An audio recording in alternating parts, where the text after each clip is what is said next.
গত পর্বে আমরা সামথিং ইজ কিলিং দ্য চিলড্রেনের তৃতীয় ভলিউম নিয়ে আলোচনা করেছিলাম। আজ এই পর্বে আমরা এই সিরিজের চতুর্থ ভলিউম শুরু করছি।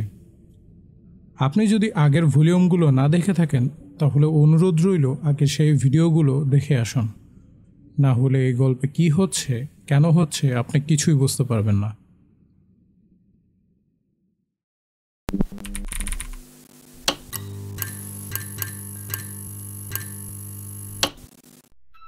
আমরা দেখতে পাই হাউস ডিপোটে একজন বিক্রেতা বলছে, এইগুলো হলো সবচেয়ে ভালো জিনিস।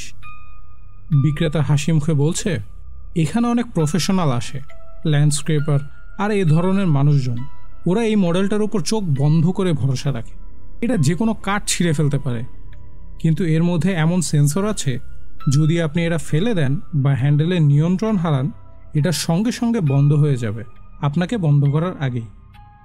আমার কাছে কিছু পুরনো বাজে মডেলও আছে যেগুলো নিজে থেকেই চলতে থাকে, একবার ফেলে দিলেও আর থামে না যতক্ষণ না আপনার পা টুকরো করে দেয়।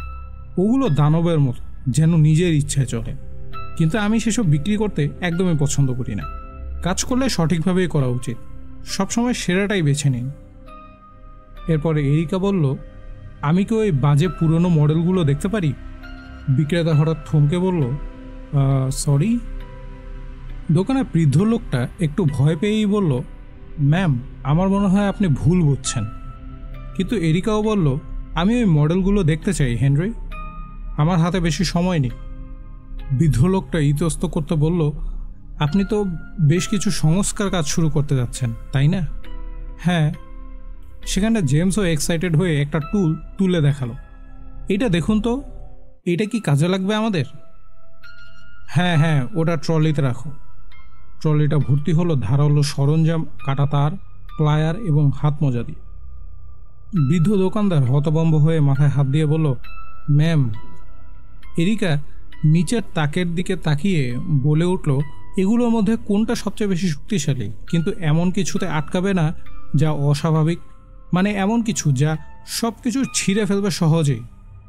আর হ্যাঁ, কর্ডলেস হতে হবে, আমি কর্ডলেসটাই চাই। হেনরি কিছুক্ষণ চুপ করে থেকে তার দিকে তাকালো। আমার মনে হয় এটা কাজ করবে ঠিক মতো। সেটা নিয়ে এরিকা একটি সময় নষ্ট না করে বলল, ঠিক আছে, চলো কাউন্টারে যাই, আমি কিন্তু নগদ পরিশোধ করব। এরপর আমরা দেখতে পাই একটি পুরনো জীর্ণ ঘর। টমি ধীরে ধীরে সেই বাড়ি থেকে গাড়ির দিকে আসছে। টম গাড়িতে বসে, রেস্টুরেন্টের সেই মেয়েটি গাড়িতে অপেক্ষা করছিল। টম গাড়িতে বসার পর সে তাকে জিজ্ঞেস করলো, ওটা পেয়েছো? টমি নিচের দিকে তাকিয়ে ছোট বাক্সটার দিকে তাকালো, তারপর মাথা নাড়ল, হ্যাঁ, আমি পেয়েছি। বাক্সটা খুলতেই দেখা যায় ভেতরে একটা পুরনো রিভলভার। এর পরের দৃশ্যে আমরা দেখতে পাই সেই শেরিফ এবং তার সাথে একজন দাঁড়িয়ে দাঁড়িয়ে চুইংগাম খাচ্ছে। সেখানে শেরিফ বলছে, আমার এটা ভালো লাগছে না। পাশের জন বলল, মানে তোমাকে দোষ দিচ্ছি না, আসলে এটা বিরক্তিকর। টিম, তো দ্বিতীয় যে পার্সনটি আছে যে চুইংগাম খাচ্ছে তার নাম হচ্ছে টিম। তো টিম বলল, আরে ভাই, আমি সারাদিন লাশ দেখি, আমি যদি বলি এটা ঘৃণ্য, তার মানে আমি ব্যাপারটাকে সিরিয়াসভাবেই নিচ্ছি। সে হাঁটু গেড়ে বসে পড়ল মৃতদেহের পাশে, যেন তদন্ত করবে, ইনভেস্টিগেশন করবে। জানো পুরো ব্যাপারটা সবচেয়ে অদ্ভুত দিক কি? শিকারী প্রাণীরা মেরে ফেলার জন্য আক্রমণ করে। তারা যদি থামাতে চায় তবে তারা নরম অংশে যায়। যত দ্রুত হত্যা করতে পারে তত কম সুযোগ থাকে যে শিকার প্রতিরোধ করবে, তখন মাংস পাওয়া সহজ হয়। কিন্তু এই জিনিসটা মাংস চায়নি। সত্যি বলতে এটা ছিঁড়ে ফেলে, কিন্তু দেহটা অক্ষত রেখেই চলে যায়। শেরিফ তার দিকে তাকিয়ে রইল, তার মুখে চিন্তার ছাপ। টিম আবারও বলল, তবে মানুষ অন্যরকম। যদি তারা হত্যার মোডে থাকে, রেগে যায়, তারা জানে কোন জায়গাটা তাদের কষ্ট দেয়, আর ঠিক সেখানে আঘাত করতে চায়। তারা কষ্টটাকে দীর্ঘায়িত করতে চায়। এই খুনগুলোতেও একটা উদ্দেশ্য আছে, কিন্তু আমি সেটা সঠিকভাবে বলতে পারছি না। কিন্তু এখানে কিছু ভয়ঙ্কর ব্যাপার কাজ করছে। টিম নিচু হয়ে রক্ত ভেজা মেঝের দিকে তাকিয়ে বলে, যদি আমি এটা ব্যাখ্যা করতে যাই তাহলে বলবো এটা একটা ভয়ানক বিকৃত মানুষ, যে কোনোভাবে একটা ভালুকের মাথা ব্যবহার করে বাচ্চাদের মারে, কারণ সে তাদের ঘৃণা করে। টিম তারপর ঘুরে বলে, তবে স্বীকার করছি, হয়তো আমি শুধু আজে বাজে কথা বলছি, আসলে দুপুরের লাঞ্চ ব্রেকে একটু বেশি বিয়ার খেয়ে ফেলেছিলাম। শেরিফ বিরক্ত হয়ে কপালে হাত রেখে বলল, ধুরো টিম, তুমি তো তোমার ভাইকে এই করানোর কাজ নিতে বলেছিলে শান্ত একটা কাজ হবে, বেশিরভাগই দুর্ঘটনা আর বুড়ো মানুষদের নিয়ে। শেরিফও বলল, হ্যাঁ, আমাকে তো ওরা তাই বলেছিল। আমার মনে হচ্ছে সমস্যা হচ্ছে এই বাড়ির প্রবেশদ্বারটা। তুমি কি বলতে পারো এমন কি জিনিস এটা করতে পারে? কি এমন দানব যে এতগুলো মেয়েকে মেরে ফেললো? আর দেখো, একটা দাগও নেই, যেন কেউ ঢুকেইনি, কোনো আসবাবপত্রও হাত পড়েনি। তুমি কি বলতে পারো কোন জিনিসটা এমনটা করতে পারে? সে পিছনে ফিরে সেই রুমের ভাঙা দেয়ালটার দিকে তাকায়। রক্তের দাগে ভরা ঘরের মেঝে আর সোফাগুলো যেভাবে থাকার সেভাবেই আছে, কিন্তু বাড়ির এক পাশ দিয়ে দেয়ালগুলো ভাঙা। টিমও বলে ওঠে, একদমই না ছোট ভাই। হঠাৎই এক অফিসার এগিয়ে এসে বলে, শেরিফ, একটা ফোন কল এসছে। শেরিফ গম্ভীর মুখে তাকিয়ে উত্তর দেয়, এখন নয়, সময়টা একদমই ঠিক নয়। অফিসারের হাত কাঁপছে, ফোনটা শক্ত করে ধরে রেখেছে। স্যার, উনি আমার ব্যক্তিগত ফোন নম্বরে ফোন করেছেন, আর উনি আপনার খোঁজ করছেন। উনি আমার ব্যাপারে এমন কিছু জানতেন যা জানার কোনো উপায়ই নেই। তারপর উনি এক নারীর কথা বলছেন। ফোনটা হাতে নিয়েই শেরিফ বলে ওঠে, আমি আসলে কার সাথে কথা বলছি? অপর প্রান্ত থেকে কণ্ঠ ভেসে আসলো, আপনি কি আর্চার স্পিকের শেরিফ জোসেফ ক্যাভানভ? হ্যাঁ। আপনার শহর এখন যে সমস্যার মধ্য দিয়ে যাচ্ছে তার জন্য আমি ভীষণ দুঃখিত। আমি যতটুকু পারি সাহায্য করতে চাই। ঠিক আছে, আগে বলুন আপনি কে? আমি একজন বন্ধু জোসেফ, যদি আপনি মনে করেন এখন একজন বন্ধু আপনার প্রয়োজন। শেরিফ রাগে বলে ওঠে, আপনি কি এরিকাকে পাঠিয়েছেন তাই না? আপনি ওর সাথেই আছেন তাই না? ও শেরিফ, এখনও বুঝে ওঠেননি? এরিকা স্লটার তো কারো সাথেই নেই।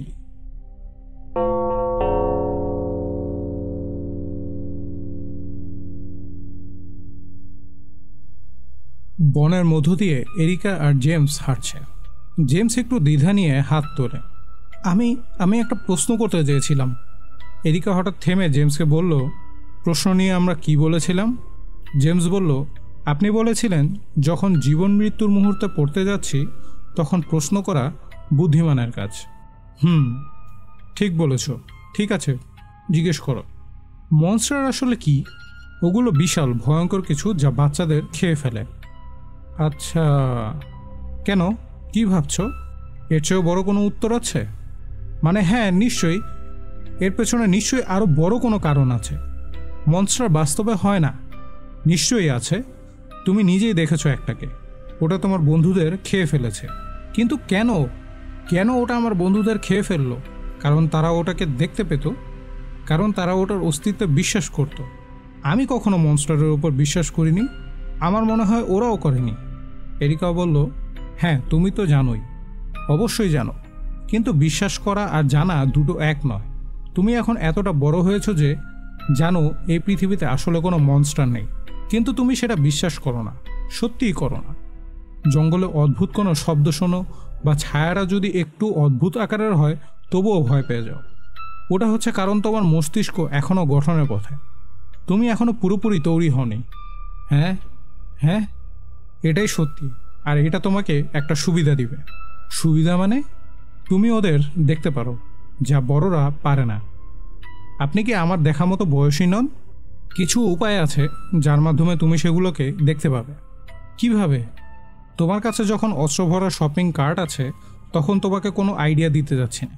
তুমি ইতিমধ্যেই ওদের দেখতে পাচ্ছ, আর বড় হলে তুমি ওগুলো ভুলে যেতে চাইবে। না, আমি ভুলবো না। এরিকা তার চোখের দিকে তাকিয়ে শান্ত গলায় বলল, হ্যাঁ জেমস, তুমি ভুলবে, আর এতে তোমারই ভালো হবে, বুঝলে?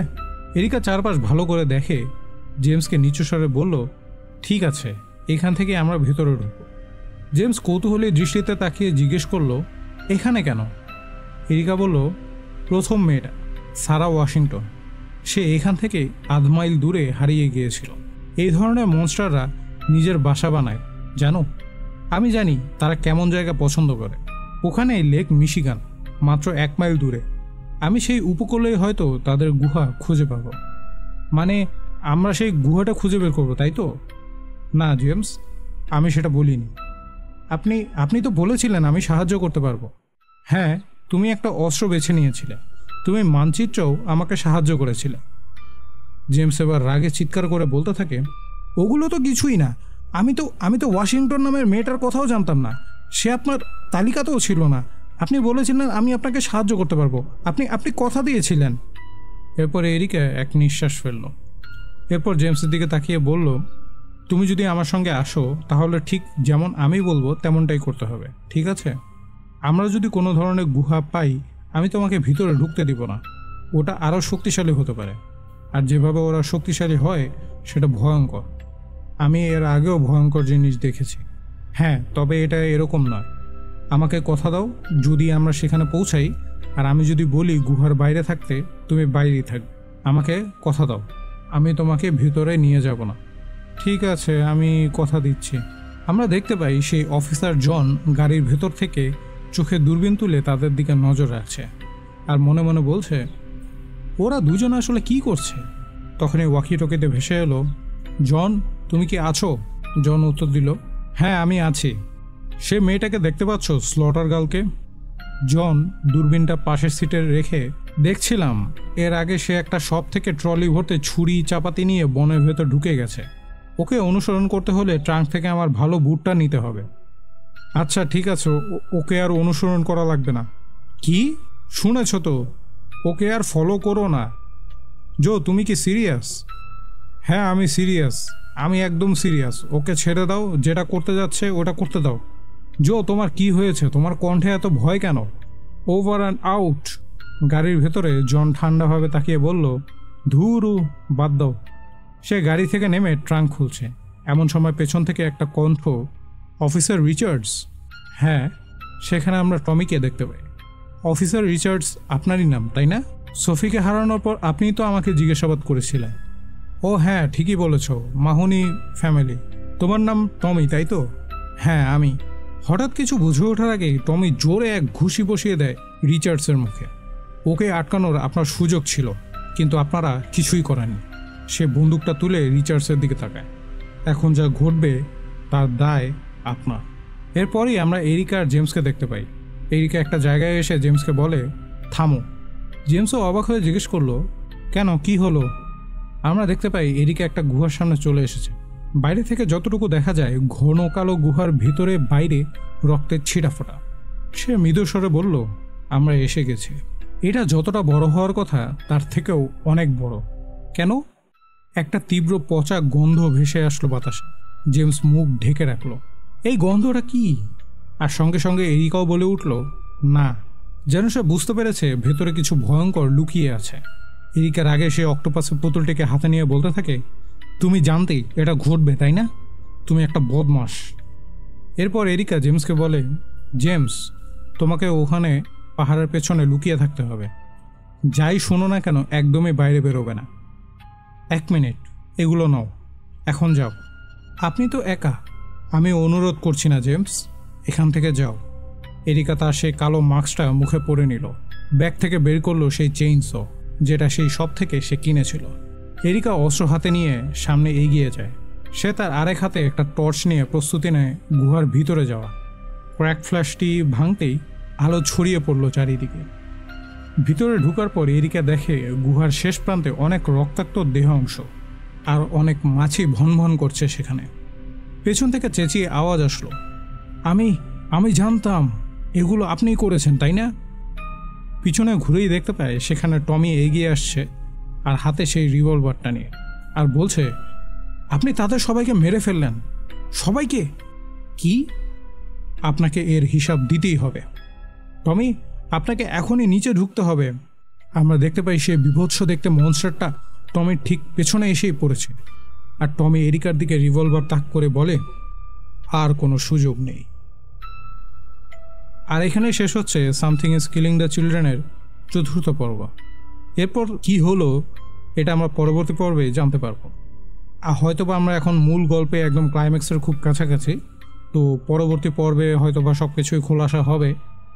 এখন মনস্টারটা কি করবে তাদের সাথে, বা এরিকাও এটাকে মারতে পারবে কি না, তো সেই ব্যাপারগুলো আমরা 5ম পর্বেই দেখতে পারবো আশা করি। আশা করি এই ভিডিওটি আপনাদের ভালো লেগেছে। খুব শীঘ্রই ফিরছি নতুন পর্ব নিয়ে, সে পর্যন্ত সাথেই থাকুন। আজকের মতো এখানেই বিদায় নিচ্ছি। সবাই ভালো থাকবেন এবং সুস্থ থাকবেন।